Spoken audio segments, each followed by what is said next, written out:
జై భీమ్, నమో బుద్ధాయ. నేను సంగటి మనోహర్ మహాజన్, వ్యవస్థాపక జాతీయ అధ్యక్షులు, మహాజన రాజ్యం పార్టీ ఎంఆర్పి, మన ఓటు మన రాజ్యం, మరియు వ్యవస్థాపక జాతీయ సమన్వయకర్త, రాజ్యాంగ హక్కుల పరిరక్షణ సమితి సిఆర్పిసి. రాజ్యాంగ హక్కులను కాపాడుకుందాం, ప్రజాస్వామ్య విలువలను పరిరక్షించుకుందాం. Welcome to South India media, మన మీడియా మన ప్రాంతం. ప్రియమైనటువంటి ప్రజలారా, ప్రజాస్వామికవాదులారా, నా జాతి ముద్దు బిడ్డలారా, నిరంతర అవగాహన చైతన్య కార్యక్రమంలో భాగంగా ఇవాల్టి వీడియో విశ్లేషణ అంశం వచ్చేసి, మరోమారు ఏదైతే ఈ యొక్క చీఫ్ జస్టిస్ ఆఫ్ ఇండియా నేతృత్వం వహించినటువంటి ధర్మాసనం ఏదైతే ఉందో, ఎస్సీ కేటగరైజేషన్ పైన చీఫ్ జస్టిస్ ఆఫ్ ఇండియా నేతృత్వం వహించినటువంటి ధర్మాసనం యొక్క తీర్పు ఎందుకు కానీ దేశంలో రాజకీయ పార్టీలు, 29 రాష్ట్రాలు, 4 కేంద్రపాలిత ప్రాంతాలు ఆ తీర్పును హర్షించడం లేదు, ఆ తీర్పును వచ్చేసి సమర్థించడం లేదు, ఆ తీర్పు పైన స్పందించడం లేదు అని చెప్పేసి ఈ యొక్క వీడియో విశ్లేషణను చేయడం జరుగుతూ ఉంది. నిజానికి మిత్రులారా, సోదరులారా, మా సోదరుడు మందాకృష్ణ పదే పదే పేర్కొంటున్నటువంటి ప్రకారము దేశంలో లేదు, సౌత్ ఇండియాలో లేదు, తెలుగు రాష్ట్రాలలో నా కాజ్ ఏదైతే ఉందో న్యాయమైనటువంటి ప్రజాస్వామిక డిమాండ్ అంట. ఎస్సీ వర్గీకరణ అనేది న్యాయమైనటువంటి ప్రజాస్వామ్య డిమాండ్. ఈ డిమాండ్కి వచ్చేసి దేశంలో అన్ని రాజకీయ పార్టీలు కూడా నాకు మద్దతు ఇస్తున్నాయి. దాదాపు 99% ఆఫ్ ది గవర్నమెంట్స్ ఏవైతే ఉన్నాయో 29 రాష్ట్రాలలో అన్నీ కూడా నాకు మద్దతు ఇస్తున్నాయి, పౌర సమాజం నా వెంట ఉంది అని పదే మా సోదరుడు చెప్తూ వచ్చినాడు. ఇప్పుడు కూడా ఇంకా చెప్తూనే ఉన్నాడు. తమాష ఏంటంటే పాపం మేము ఇప్పటికి కూడా చెప్తూనే ఉన్నాడు, నమ్మబలికి ఇస్తున్నాడు, సమాజాన్ని ఇప్పటికి కూడా ఏమి మిస్మరైజ్ చేస్తున్నాడు, మిస్లీడ్ చేస్తున్నాడు సమాజాన్ని. వాస్తవాలు ఏంటో సమాజం ముందర పెట్టడం లేదు, అతను నిజాలేంటో సమాజం ముందర పెట్టడం లేదు. ఇవాళ ఏమి మీరే ఒకసారి ఆలోచించండి అండి. భారతదేశ రాజ్యాంగ అమలు చరిత్రలో, న్యాయ చరిత్రలో, శాసన చరిత్రలో, ఏ రకంగా కార్యనిర్వాహక చరిత్రలో ఏ రకంగా చూసుకున్నా కూడా ఒక సాక్షాత్తు ఒక భారత ప్రధాన న్యాయమూర్తి నేతృత్వం వహించినటువంటి ధర్మాసనం ఇచ్చినటువంటి తీర్పు ఏదైతే 7 జడ్జీలలో మెజారిటీ తీర్పు, 6 జడ్జీలు మెజారిటీ తీర్పు ఇచ్చినారు. ఈ రాష్ట్రాలు ఈ యొక్క కేటగరైజేషన్కు ముందుకు వెళ్ళచ్చు అని చెప్పేసి. మరి ఎస్సీ వర్గీకరణ పైన సుప్రీంకోర్టు ఇచ్చినటువంటి తీర్పు పైన ఎందుకు కానీ దేశంలో ఉన్నటువంటి రాజకీయ పార్టీలు, జాతీయ పార్టీలు కావచ్చు, ప్రాంతీయ పార్టీలు కావచ్చు, రాష్ట్ర పార్టీలు కావచ్చు, లేదంటే కనుక చిన్న చితక రిజిస్టర్డ్ పొలిటికల్ పార్టీస్ను కూడా కలుపుకుందాం, ఏ రాజకీయ పార్టీ కూడా నోరు తెరవడం లేదు. చివరికి ఈ అంశాన్ని మొదటి నుండి భుజాన మోసినటువంటి టీడీపీ జాతీయ అధ్యక్షులు, ప్రస్తుత ఆంధ్రప్రదేశ్ ముఖ్యమంత్రి వర్యులు నారా చంద్రబాబు నాయుడు గారు కూడా తన పార్టీలో, అంటే ప్రతి పార్టీకి ఒక అత్యున్నత నిర్ణాయక మండలి అని ఒకటి ఉంటుందండి. ఒక్కొక్క పార్టీ ఒక పేరుతో చలామణి అవుతూ ఉంటుంది. టీడీపీ వచ్చేసి పాలిట్ బ్యూరో, వాళ్ళ పార్టీ అత్యున్నత నిర్ణయాలు తీసుకునేది పాలిట్ బ్యూరోలో తీసుకుంటారు.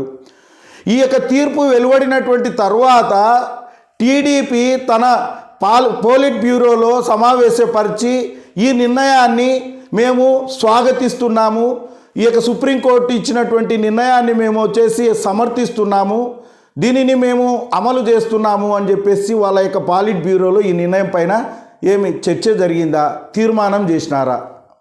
ఒకటి. సరే, తర్వాత వచ్చేసి కాంగ్రెస్ పార్టీకి సిడబ్ల్యూసి అని ఉంటుంది, కాంగ్రెస్ వర్కింగ్ కమిటీ అని ఉంటుంది, అది ఒక జాతీయ పార్టీ. పోనీ సిడబ్ల్యూసిలోనైనా సరే సుప్రీంకోర్టు తీర్పు పైన ఏమన్నా చర్చ చేసినారా?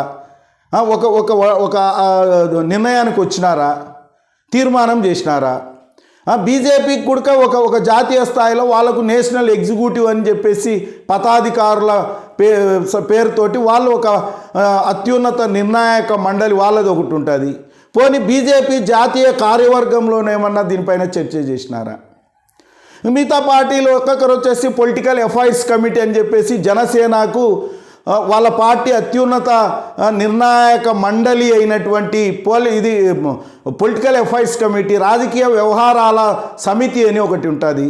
జనసేన ఏమన్నా వాళ్ళ రాజకీయ వ్యవహారాల సమితిలో ఈ యొక్క తీర్పు పైన ఏమన్నా చర్చ చేసినారా?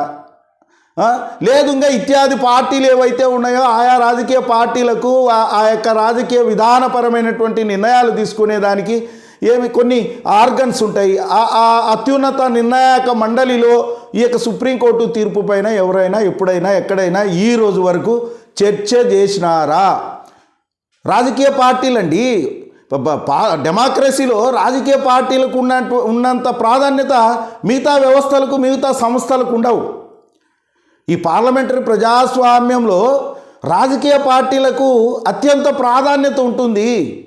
మరి ఈ రాజకీయ పార్టీలు ఎందుకు కానీ దేశ అత్యున్నత న్యాయస్థానమైనటువంటి సుప్రీంకోర్టు ఇచ్చినటువంటి 7 జడ్జీలతో కూడినటువంటి ధర్మాసనం ఇచ్చినటువంటి సుప్రీంకోర్టు తీర్పు పైన ఎందుకు ఈ రాజకీయ పార్టీలు స్పందించడం లేదు? సరే, రాజకీయ పార్టీలు వాళ్ళ యొక్క కార్యవర్గాలలో కానీ ఎక్కడే కానీ జాతీయ స్థాయి పార్టీలు కానీ, ప్రాంతీయ స్థాయి పార్టీలు కానీ, రాష్ట్ర పార్టీలు కానీ ఏ ఒక్కరు కూడా నిమ్మకు నీరెత్తనట్లు ఏమి వ్యవహరిస్తూ ఉన్నారు. మరి ఈ సోదరుడు మందాకృష్ణ ఏమని చెప్తాడు? నాకు అన్ని రాజకీయ పార్టీలు మద్దతు ఉన్నాయి, కేవలం ఒక మాలలు మాత్రమే అడ్డుకుంటున్నారు అని అంటున్నాడు. మరి మిగతా రాజకీయ పార్టీలు ఏ ఒక్క పార్టీ అయినా సరే, నువ్వు అమితంగా ఇష్టపడే, అమితంగా నువ్వు గౌరవించే మీ బీజేపీ పార్టీ ఏమన్నా కేంద్రంలో జాతీయ స్థాయిలో ఒక వైఖరి ఏమన్నా తీసుకునిందా? ఎస్, సుప్రీంకోర్టు ఇచ్చినటువంటి తీర్పును మా బీజేపీ రెస్పెక్ట్ చేస్తుంది, గౌరవిస్తుంది, మేము దీనిని స్వాగతిస్తున్నామని చెప్పేసి బీజేపీ పార్టీ ఏమన్నా ఎక్కడైనా ఒక వ్యాఖ్య చేసిందా ఈ తీర్పు పైన? చెప్పండి. జాతీయ పార్టీలుగా చలామణి అవుతున్నటువంటి ప్రధాన పార్టీలు ఏవైతే ఉన్నాయో జాతీయ పార్టీలుగా బీజేపీ సుప్రీంకోర్టు తీర్పు పైన స్పందించడం లేదు. ప్రధాన ప్రతిపక్షమైనటువంటి కాంగ్రెస్ పార్టీ స్పందించడం లేదు. తర్వాత బీఎస్పీ జాతీయ పార్టీ అది కూడా స్పందించడం లేదు. తర్వాత కేజ్రీవాల్ పార్టీ ఏదైతే ఆమ్ ఆద్మీ పార్టీ ఉందో దానికి కూడా ఇటీవలనే జాతీయ గుర్తింపు ఇచ్చినారు. ఆమ్ ఆద్మీ పార్టీ స్పందించడం లేదు. తృణమూల్ కాంగ్రెస్ పార్టీ స్పందించడం లేదు. జాతీయ పార్టీలు ఏ ఒక్కటి కూడా, సిపిఐ సిపిఎం స్పందించడం లేదు. జాతీయ పార్టీలు ఏ ఒక్కటి కూడా దేశ అత్యున్నత న్యాయస్థానమైనటువంటి సుప్రీంకోర్టు ధర్మాసనం ఇచ్చినటువంటి తీర్పు ఎప్పుడైతే ఆగస్టు 1 నాడు 2024 నాడు ఇచ్చిన తీర్పు పైన ఏ ఒక్క రాజకీయ పార్టీ కూడా నేటి వరకు నోరు మెదపడం లేదు. అంటే అర్థం ఏంటి? కాదండి, సుప్రీంకోర్టు తీర్పు రాజ్యాంగబద్ధమే అయితే ఎందుకు కానీ రాజకీయ పార్టీలు స్పందించడం లేదు? ఎందుకు కానీ రాజకీయ పార్టీలు సమర్థించడం లేదు? ఎందుకు కానీ సుప్రీంకోర్టు తీర్పును రాజకీయ పార్టీలు గౌరవించడం లేదు? అంటే సుప్రీంకోర్టు ఇచ్చినటువంటి తీర్పులో ఎక్కడో లొసుగు లోపము ఉందనే కదా, ఇది రాజ్యాంగబద్ధం కాదనే కదా. కాదండి, ఇది మొత్తము ఈ యొక్క ఇండిపెండెంట్ బాడీస్ ఏవైతే ఉన్నాయో, కాన్స్టిట్యూషనల్ ఇండిపెండెంట్ బాడీస్ ఏవైతే ఉన్నాయో, రాజ్యాంగ స్వతంత్ర సంస్థలు ఏవైతే ఉన్నాయో వాటిని అన్నిటినీ బుల్డోజ్ చేసి ఈ తీర్పు ఇచ్చినట్టు స్పష్టమవుతాం లేదా? కాదండి, మనం డెమోక్రసీలో ఉన్నాము. ఈ తీర్పు ఇచ్చినటువంటి తీరును, ఈ తీర్పు ఇచ్చినటువంటి పద్ధతిని, విధానాన్ని రాజకీయ పార్టీలు అంత గమనించవా? ఇది కేవలము ఒక వ్యక్తులను సంతృప్తిపరిచే విధంగా ఈ తీర్పు ఉంది అని మనకు స్పష్టం కావడం లేదా? రాజకీయ పార్టీలు స్పందించవు, రాజకీయ పార్టీలు స్వాగతించవు, రాజకీయ పార్టీలు సమర్థించవు. అయినా కూడా మా సోదరుడు వచ్చేసి అన్ని రాజకీయ పార్టీలు ఇక న్యాయమైనటువంటి ప్రజాస్వామిక డిమాండ్ను సమర్థిస్తున్నాయి అంటాడు. తర్వాత సుప్రీంకోర్టు తీర్పు ఇచ్చిన తర్వాత ఎక్కడైనా 29 రాష్ట్రాలలో దేశంలో 4 కేంద్రపాలిత ప్రాంతాలలో ఎక్కడైనా ఈ తీర్పును సమర్థిస్తూ స్వాగతిస్తూ ఈ తీర్పుకు కట్టుబడి ఏమైనా ముందుకు పోతున్నటువంటి పరిస్థితి ఉందా? సాక్షాత్తు తెలుగు రాష్ట్రాలలో మరి ముఖ్యంగా ఆంధ్రప్రదేశ్ రాష్ట్ర ప్రభుత్వం కూడా ఈ తీర్పు పైన ఎటువంటి కలెక్టివ్ డెసిషన్ అంటారండి, సుప్రీంకోర్టు తీర్పు డైరెక్షన్స్ అది తప్పనిసరి కాని ఆదేశాలు డైరెక్షన్స్ ఇచ్చిన సూచనలు అభిప్రాయాలు తెలియజేసి రాష్ట్రాలకు ఆ అధికారం ఉందని పంపించిన తర్వాత ఆయా రాష్ట్ర ప్రభుత్వాలు ఏం చేయాలా? వాళ్ళ యొక్క కలెక్టివ్ డెసిషన్ అంటే ఏంది? వాళ్ళ యొక్క విధానపరమైనటువంటి నిర్ణయాలు ప్రభుత్వంలో ఎక్కడ తీసుకుంటారు? క్యాబినెట్లో తీసుకుంటారు కదా. మంత్రిమండలిలో ఈ అంశం పైన సుప్రీంకోర్టు తీర్పు పైన మంత్రిమండలిలో ఏమన్నా చర్చించినారా? ఆంధ్రప్రదేశ్ రాష్ట్ర మంత్రివర్గంలో సుప్రీంకోర్టు వెలువరించినటువంటి తీర్పు పైన చర్చించి ఆ తీర్పులోని అన్ని అంశాలు అమలు చేస్తారా, లేకపోతే ఆ తీర్పులోని కొన్ని అంశాలను మాత్రమే మీరు అమలు చేస్తారా అనేటువంటి విషయాలపైన ఆంధ్రప్రదేశ్ రాష్ట్ర మంత్రిమండలి ఏమన్నా ఆ తీర్పు పైన చర్చ చేసిందా? 1 మ్యాన్ కమిషన్ వేసినారు. ఏ ప్రాతిపాదికన 1 మ్యాన్ కమిషన్ వేసినారు? కలెక్టివ్ డెసిషన్ కాదండి. రాష్ట్ర మంత్రిమండలిలో అందరూ సమిష్టిగా నిర్ణయం తీసుకోకుండానే ఏకపక్షంగా 1 మ్యాన్ కమిషన్ను ఎగ్జిక్యూటివ్ ఆర్డర్ తోటి ఆ యొక్క ముఖ్యమంత్రి గారికి ఉన్నటువంటి విచక్షణ అధికారాన్ని ఉపయోగించి, మళ్ళీ అర్థం చేసుకోండి, ఒక 1 మ్యాన్ కమిషన్ను ఎగ్జిక్యూటివ్ ఆర్డర్ ద్వారా జీవో ద్వారా వేసినారు. మరి ఇది కలెక్టివ్ డెసిషన్ రాష్ట్ర ప్రభుత్వము రాష్ట్ర మంత్రివర్గంలో ఈ అంశం పైన ఏమైనా చర్చ చేసినారా? తర్వాత వచ్చేసి సెషన్స్లో అసెంబ్లీలో కూడా చర్చ చేసి తీర్మానం చేయాలి కదా. సుప్రీంకోర్టు ఇచ్చినటువంటి అభిప్రాయాన్ని, సూచనను, సలహాను, ఆదేశాలను మేము గౌరవిస్తున్నాం, మేము స్వాగతిస్తున్నాం, సుప్రీంకోర్టు తీర్పులోని అన్ని అంశాలను కూడా మేము అమలు చేస్తున్నామని చెప్పేసి మీ యొక్క మంత్రిమండలిలో మీ యొక్క శాసనసభలో చర్చ చేసుకోవాలి కదా, తీర్మానం చేసుకోవాలి కదా. చివరాఖరికి ఆంధ్రప్రదేశ్ ముఖ్యమంత్రి గారు కూడా క్యాబినెట్లో కూడా ఈ అంశాన్ని చర్చకు పెట్టలేదు, ఈ అంశాన్ని శాసనసభలో చేయలేదు. మరి ఏ రకంగా 1 మ్యాన్ కమిషన్కు శాంక్టిటీ ఉంటుంది? ఆ కమిషన్కు విలువ ఎక్కడ ఉంటుంది, గౌరవం ఎక్కడ ఉంటుంది, ప్రాధాన్యత ఎక్కడ ఉంటుంది, ప్రాముఖ్యత ఎక్కడ ఉంటుంది కదండి. ఈ అంశాలు ఈ సునిశ్చితమైనటువంటి అంశాలను మా సోదరుడు వచ్చేసి ఇగ్నోర్ చేసి మొత్తం అన్ని పార్టీలు అన్ని రాష్ట్రాలు మద్దతుగా ఉన్నాయని చెప్తున్నారు. అరే భయ్, ఇది సుప్రీంకోర్టు ఇచ్చినటువంటి తీర్పు రాజ్యాంగబద్ధమే అయితే ఎందుకు కానీ రాజకీయ పార్టీలు స్పందించవు?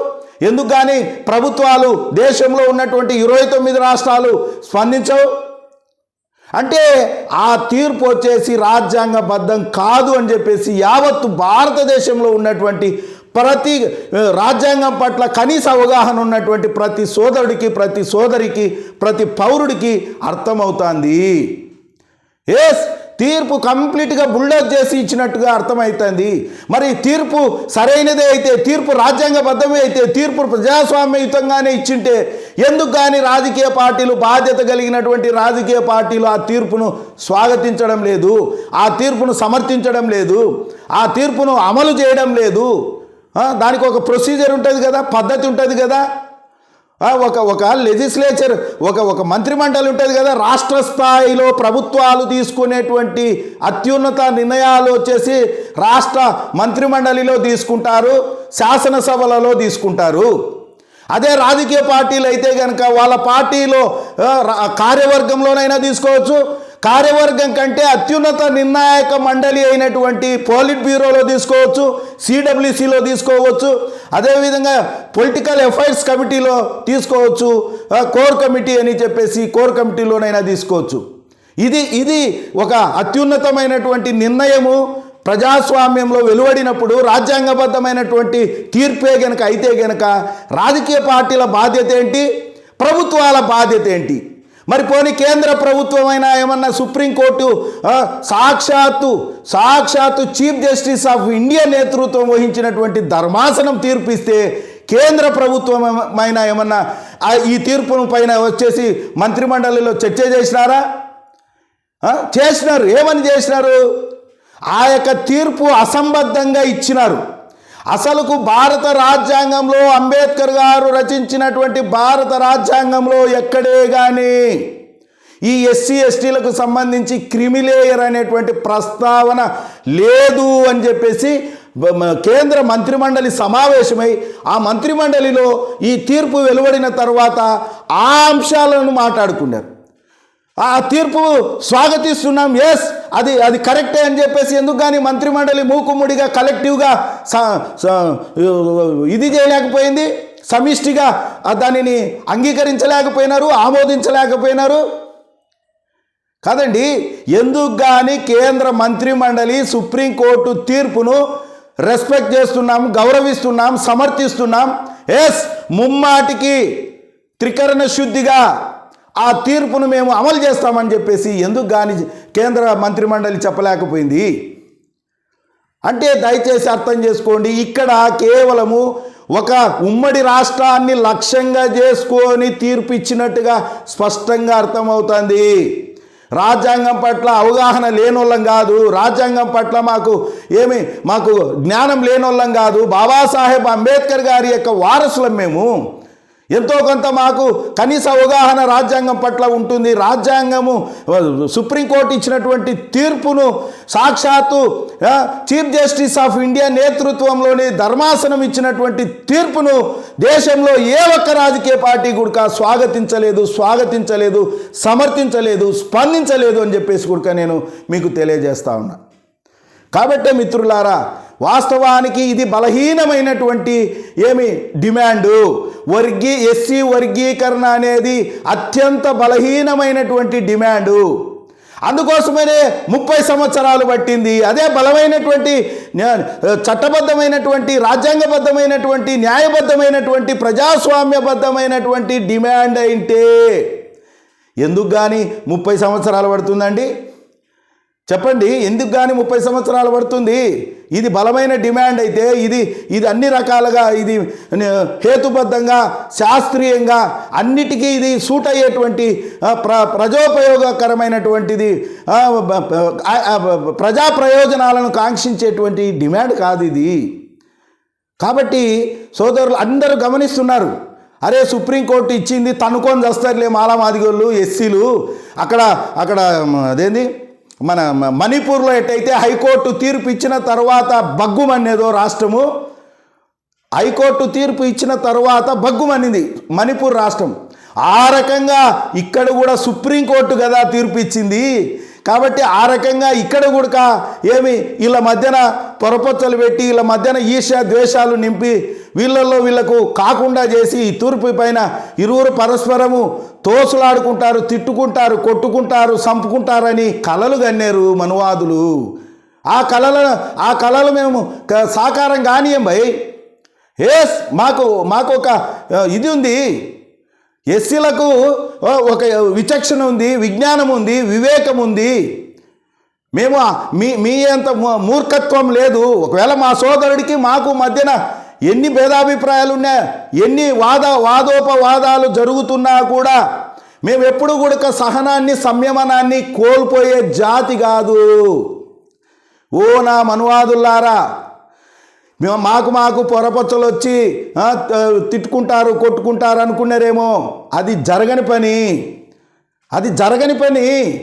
మేము ఎంతసేపు ఉన్నా కూడా చట్టబద్ధంగా, న్యాయబద్ధంగా, రాజ్యాంగబద్ధంగా, ప్రజాస్వామ్యబద్ధంగా ముందుకెళ్ళమనే చెప్తున్నాం మా సోదరునికి కూడా. ఒకవేళ అది బలహీనమైనటువంటి డిమాండ్ అయినప్పటికీ అది ఏ పరిధిలో పరిష్కరించబడాలి, ప్రజాస్వామ్య వ్యవస్థలో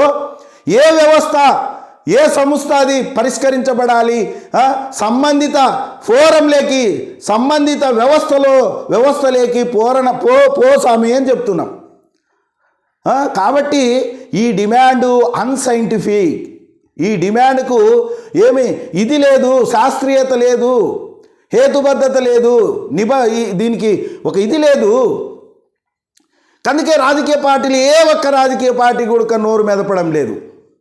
139 సంవత్సరాలు చరిత్ర నాది అని చెప్పుకుంటున్నటువంటి కాంగ్రెస్ పార్టీ ఒక చిన్న అంశానికి సంబంధించి ఒక పెద్ద జడ్జి తీర్పు ఇస్తే ఆ అంశాన్ని కూడా ప్రస్తావించలేక, మాట్లాడలేక, ఆ అంశం పైన ఒక స్టాండ్ తీసుకోలేక, ఒక విధానాన్ని రూపొందించుకోలేక కాంగ్రెస్ పార్టీ చితికిలపడిపోయింది. కాంగ్రెస్ పార్టీ అసలుకు ఏ అంశం పైన కూడా అది ప్రాపర్గా ముందుకెళ్ళలేని పరిస్థితి. ఇప్పుడు అధికారంలో ఉన్నటువంటి బీజేపీ నేతృత్వంలోని ఎన్డీఏ సర్కార్ ఎందుకు కానీ ఈ విషయం పైన వచ్చేసి స్పందించడం లేదు, సమర్థించడం లేదు, దీనిని ఎందుకు స్వాగతించడం లేదు అంటే వాళ్ళకు కూడా తెలుసు, దే నోస్ ఇట్ ఎవ్రీథింగ్, ఈ యొక్క వాట్ ఈజ్ వాట్ అనేది వాళ్ళకు కూడా తెలుసు. సుప్రీంకోర్టు తీర్పు వల్ల వీళ్ళకు మరో కొత్త సమస్య వస్తుంది. అందుకే ఆయన హెగ్డే ఎవరైతే 5 జడ్జీల ధర్మాసనానికి 2004లో నేతృత్వం వహించినటువంటి సంతోష్ హెగ్డే గారు, అదేవిధంగా అప్పటి జాతీయ ఎస్సీ కమిషన్ చైర్మన్ వాళ్ళు అభిప్రాయపడింది ఏంటంటే ఒక చిన్న సమస్యను పరిష్కరించే క్రమంలో మరో పెద్ద సమస్యను సృష్టించుకోవడమే అని చెప్పినారు. ఇప్పుడు పెద్ద సమస్య ఇంకొకటి, మమ్మలను ఆ యొక్క సుప్రీంకోర్టు కొద్దిసేపు ఆ సుప్రీంకోర్టు తీర్పును కొద్దిసేపు మాట్లాడుకుంటే ఆ సుప్రీంకోర్టు తీర్పు ప్రకారం అయితే మా ఎస్సీల యొక్క జనాభాను కులాల వారీగా గుణించాలా, లెక్కించాలా. ఎప్పుడో 1931 సంవత్సరంలో బ్రిటిష్ వాళ్ళు ఉండేటప్పుడు మాత్రమే అందరి దేశంలో, అప్పటి దేశంలో ఉన్నటువంటి అన్ని కులాలు, అన్ని తరగతులు, అన్ని తెగలు, జాతులు, అన్ని సమూహాలు, సమాజాల కులగణన చేసినారు. ఇప్పటి వరకు 1931 నుంచి ఇప్పటి వరకు కులాల వారీగా జనగణన చేయలేదు. ఎస్సీలు అంటే గంపగుత్తగా 59 తెలుగు రాష్ట్రాలలో, భారతదేశంలో 1190 కులాలు ఉన్నాయి. అప్పట్లో 1100 పైచిలకు, ఇప్పుడు 1263 ఉన్నాయి. అట్లా ఎస్సీలు ఎంత జనాభా, ఎస్టీలు ఎంత జనాభా, బీసీలు ఎంత జనాభా, మైనారిటీలు ఎంత జనాభా అని జనగణన చేసినారే తప్ప కులాల వారీగా జనగణన చేయలేదు. సుప్రీంకోర్టు ఇచ్చినటువంటి తీర్పు ప్రకారం అయితే కనుక కులాల వారీగా ఎస్సీలను జనగణన చేయాలా, అది ఎవరు చేయాలా? కేంద్ర ప్రభుత్వం ఆధ్వర్యంలోని సెన్సస్ డిపార్ట్మెంట్ ఏదైతే ఉందో, నేషనల్ సెన్సస్ డిపార్ట్మెంట్ వాళ్ళు చేయాలా. మేము ముందు మా సంఖ్యను తేల్చాలా. సంఖ్యను తేల్చిన తర్వాత ఎవరు ప్రభుత్వ ఫలాలను ఎంత శాతము తిన్నారు, మామూలుగా తిన్నారా, దోచుకొని తిన్నారా, దొబ్బి తిన్నారా, లాక్కొని తిన్నారా, గుంజుకొని తిన్నారా అన్నటువంటి విషయాలను, వెనుకబాటుకు కారణాలను తెలుసుకోవాలి, అసమానతలకు కారణాలు తెలుసుకోవాలి, తర్వాత వచ్చేసి అన్యాయానికి కారణాలు తెలుసుకోవాలి, తర్వాత వచ్చేసి ఇన్యాడిక్వేట్ రిప్రజెంటేషన్, తగినంత ప్రాతినిధ్యము ఎవరికి లేదు వీళ్ళల్లో అని చెప్పేసి అది తేల్చాలా. ఇదంతా పెద్ద ప్రాసెస్. ఇది మన ఎవరో చెప్పినట్టు పరిగెత్తమని కాళ్ళకు వచ్చేసి బంధకాలు వేసినట్టు సుప్రీంకోర్టు తీర్పు మనల్ని ఉరకమని కాళ్ళకు మనకు మళ్ళీ బ్రేకులు మనకు బంధకాలు వేసినట్టు ఈ తీర్పు ఉంది. ఆ తర్వాత ఈ తీర్పు యొక్క పర్యావసనం వచ్చేసి ఇప్పుడు అదే పనిగా బీసీ సోదరులు, ఓబీసీ సోదరులు మమ్మల్ని కుల గణన చేయండి, సమగ్ర కుల గణన చేసి మేమెంతో మాకంత కల్పించండి అని చెప్పేసి ఒక పక్క బీసీ సోదరులు కూడా ఎప్పటి నుంచో పాపం వాళ్ళు కూడా కుల గణన చేయమని కోరుతున్నారు. ఇప్పుడు సుప్రీంకోర్టు ఇచ్చినటువంటి డైరెక్షన్ ప్రకారము ఎస్సీలను కుల గణన చేస్తే ఆటోమేటిక్గా బీసీలు ఊరుకుంటారా? కాదండి. ఇదే కదా ఒక చిన్న సమస్యను పరిష్కరించబోయి పెద్ద సమస్య సృష్టించుకోవడం అంటే. మరి బీసీలను కూడా కుల గణన జరగాలి కదా. ఇప్పుడు సుప్రీంకోర్టు తీర్పు ఓన్లీ ఎస్సీలకే పరిమితం చేస్తారా? ఓన్లీ ఎస్టీలకు సంబంధం లేదు కేటగరైజేషన్ తోటి. ఎస్టీలను కేటగరైజ్ చేయమని ఆ యొక్క దేవేంద్ర సింగ్ వర్సెస్ పంజాబ్ వ్యాజ్యంలో లేదు. అయినా కూడా ఎస్టీలకు కూడా కేటగరైజేషన్కు పోవచ్చు అని చెప్పేసి మీరు ఇచ్చినారు. సంబంధం లేని అంశాలు అనేకం ఉన్నాయి. పంకజ్ మిట్టల్ గారు ఇచ్చినటువంటి తీర్పులో అయితే కనుక ఆ తీర్పును చూస్తే గందరగోళం అవుతుంది. అంటే దీన్ని బట్టి సుప్రీంకోర్టు ఇచ్చిన దాన్ని బట్టి అసంబద్ధమైనటువంటి తీర్పది, అశాస్త్రీయమైనటువంటి తీర్పది, అది వచ్చేసి అహేతుక తీర్పది. మరి ఆ తీర్పు ప్రకారం ముందుకెళ్తే గనక బీసీలను కూడా కులాల వారీగా జనగణన చేయాల్సిందే కదా. చేయకుండా ముందుకెళ్ళలేరు. ఎస్సీలను కులాల వారీగా జనగణన చేస్తే ఏమి బీసీలను కూడా ఆటోమేటిక్గా చేయాల్సింది వస్తుంది. అప్పుడు బీసీ సోదరులకు కూడా మేలు జరుగుతుంది. మా జాతి బిడ్డలే, బీసీ సోదరులు మా జాతి బిడ్డలే, వాళ్ళకు కూడా న్యాయం జరగాల. వాళ్ళకు కూడా వాళ్ళ శాతం ఎంతున్నారో క్లాస్గా కానీ తరగతులుగా వాళ్ళు వచ్చేసి 52% అంటున్నారు. గణిస్తే లెక్కిస్తే 2021లో జనగణన జరగాల్సింది, జరగలేదు ఆ యొక్క కోవిడ్ వల్ల. ఇప్పుడు జనగణన జరిగితే కనుక బీసీల శాతం బయటపడుతుంది. వాస్తవ శాతం బీసీలది బయటపడుతుంది. 52, 50 ఎంతనో 51 ఉంటారు. వాళ్లకు ప్రపోర్షనేట్గా వాళ్ళ శాతానికి తగినట్టుగా ప్రయోజనాలు, ప్రాతినిధ్య హక్కులు, అవకాశాలు కల్పించాలా. మాకెట్టయితే గనక సహజ న్యాయ సాధారణ దామాష ప్రాతినిధ్యం మాకెట్టయితే ఎస్సీలకు మా శాతం ఎంతున్నామో అంతా కల్పించబడ్డారో బీసీలకు కూడా ఇవ్వాలా 27%. అది ఎక్కడి న్యాయము? కాదండి, 27% ఇవ్వడం అనేది ఎక్కడి న్యాయము, ఎక్కడి ధర్మము? వాళ్ళు ఉండేది 52% అయితే 27% ఇచ్చి చేతులు దుడుపుకుంటామంటే ఎట్లా? మిగతా శాతం అంతా మిగతా వాళ్ళు దొబ్బి తింటా ఉంటే వాళ్ళను ఇది చేయాలి కదా.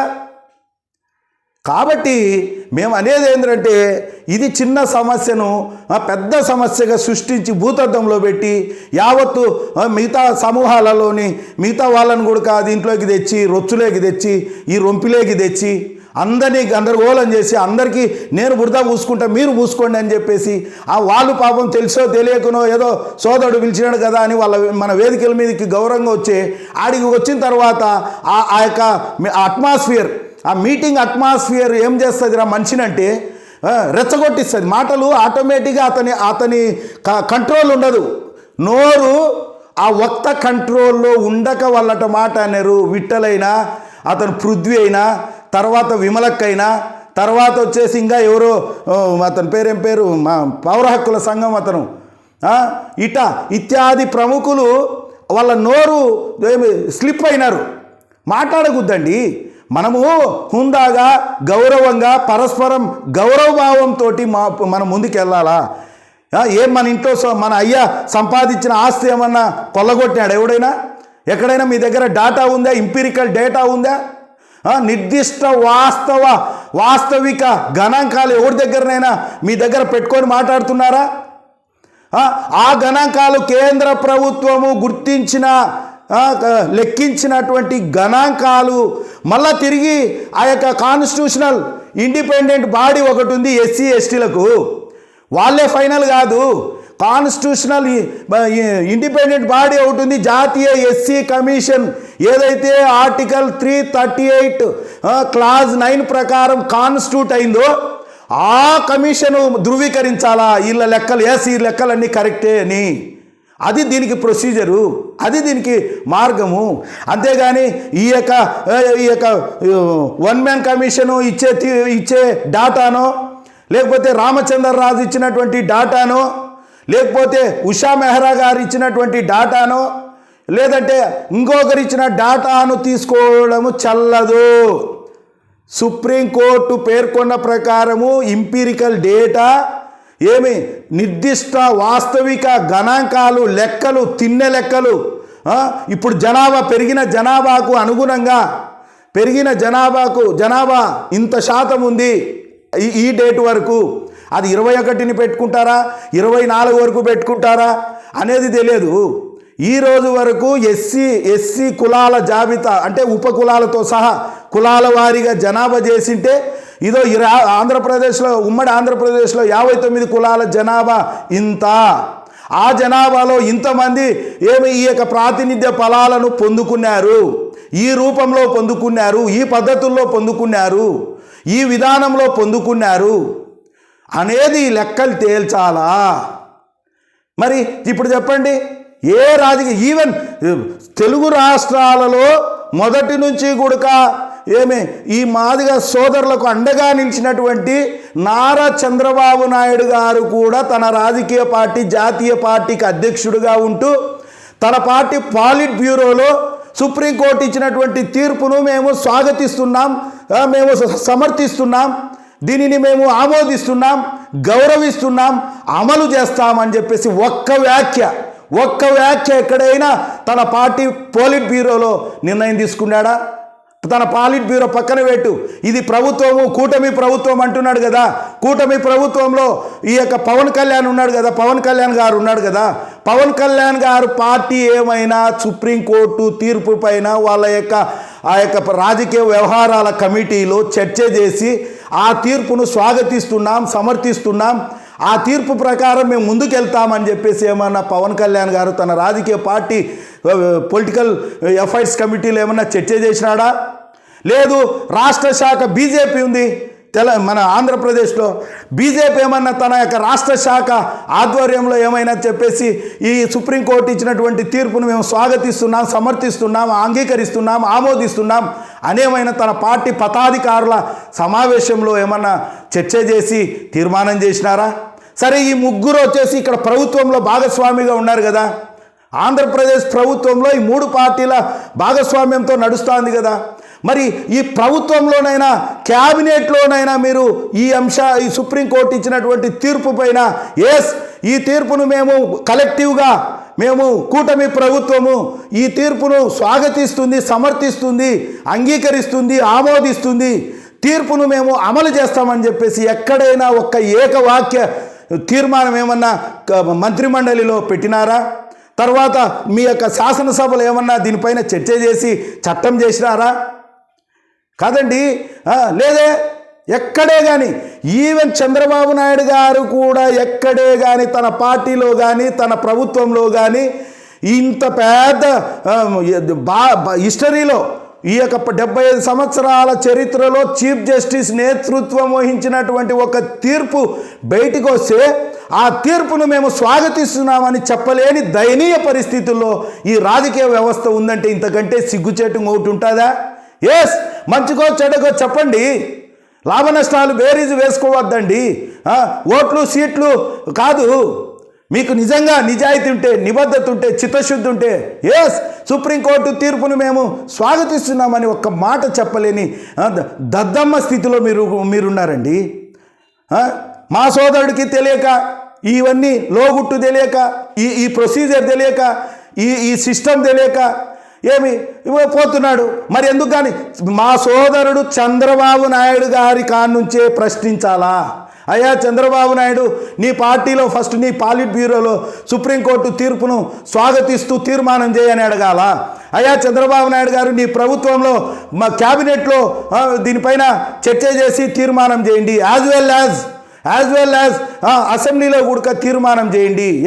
యాజ్ ఇట్ ఈజ్ సుప్రీంకోర్టు తీర్పును మేము అమలు చేస్తాం. ఎక్కడే కానీ సుప్రీంకోర్టు ఇచ్చినటువంటి తీర్పులోని ఏ ఒక్క లైన్ కూడా మేము మినహాయించకుండా యాజ్ ఇట్ ఈజ్ మేము అమలు చేస్తామని చెప్పేసి ఒక చట్టం చేయండి. ఎగ్జిక్యూటివ్ ఆర్డర్ తోటి 1 man కమిషన్ను కాన్స్టిట్యూట్ చేసి చేతులు దుడుపుకుందాం అనుకున్నారా? అదేనా మీ పని? మీ ప్రభుత్వం 3 పార్టీల యొక్క పార్టీలలో అత్యున్నత నిర్ణాయక మండలిలో చర్చ జరగాల. మీరు ప్రభుత్వంలో కూడా క్యాబినెట్లోను అదేవిధంగా అసెంబ్లీలోను చర్చకు పెట్టి తీర్మానం చేయాలా? అప్పుడే సుప్రీంకోర్టు తీర్పుకు విలువ, గౌరవము, గుర్తింపు ఉంటుంది. లేదంటే కనుక తూతూ మంత్రంగా ఇదేదో మళ్ళా ఎక్కడో సాట ప్రొసీజరల్ మిస్టేక్స్ చేసి తిరిగి ఎవడో ఒకడు కోర్టుకు పోనీలే అని చెప్పేసి వీళ్ళు చూస్తున్నారు. అట్లా కాకూడదు. సుప్రీంకోర్టు ఇచ్చిన తీర్పు యాజ్ ఇట్ ఈజ్ అమలుకు నోచుకోవాలంటే కనుక ఈ ప్రక్రియ అంతా కూడా సంస్థాగత ప్రక్రియ, ప్రభుత్వంలోనూ పార్టీలలోనూ ఈ ప్రక్రియను పూర్తి చేస్తేనే ఈ తీర్పుకు తగిన గుర్తింపు, గౌరవము, ప్రాధాన్యత, ప్రాముఖ్యత ఉంటుంది.